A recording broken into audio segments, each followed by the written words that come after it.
Breaking news చూస్తున్నాం. కాళేశ్వరం అవినీతిపై సిబిఐతో విచారణ జరిపించాలని కేంద్ర హోంశాఖకు తెలంగాణ ప్రభుత్వం లేఖ రాసింది. కాళేశ్వరం కమిషన్ నివేదిక ఆధారంగా సిబిఐ విచారణ జరపాలని కోరింది. కేంద్ర రాష్ట్రాలకు చెందిన పలు శాఖల ప్రమేయంపై సిబిఐతో దర్యాప్తు చేయించాలని తెలంగాణ ప్రభుత్వం విజ్ఞప్తి చేస్తుంది. అంతర్రాష్ట్ర అంశాలపైన దర్యాప్తు చేయాలని, కాళేశ్వరం ఇరిగేషన్ డెవలప్మెంట్ కార్పొరేషన్ పైన దర్యాప్తు చేయాలని కేంద్ర హోంశాఖను ప్రభుత్వం కోరింది.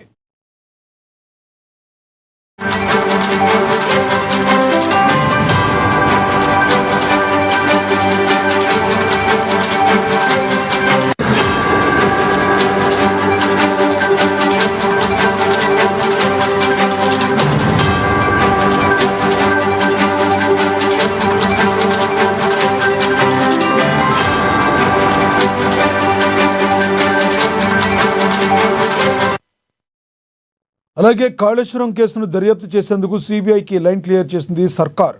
కాళేశ్వరంపై సిబిఐ దర్యాప్తు కోరుతూ జీవో విడుదల చేసింది. కాళేశ్వరం అవకతవకలపై సిబిఐ చేసే విచారణకు పూర్తి సహకరిస్తామని ప్రభుత్వం ప్రకటించింది. సిబిఐని తెలంగాణలోకి అనుమతి ఇస్తూ జీవో విడుదల చేసింది.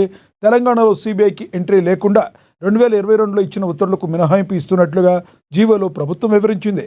కాళేశ్వరం కేసు వరకు సిబిఐకి సడలింపు ఇస్తున్నట్లుగా తెలిపింది.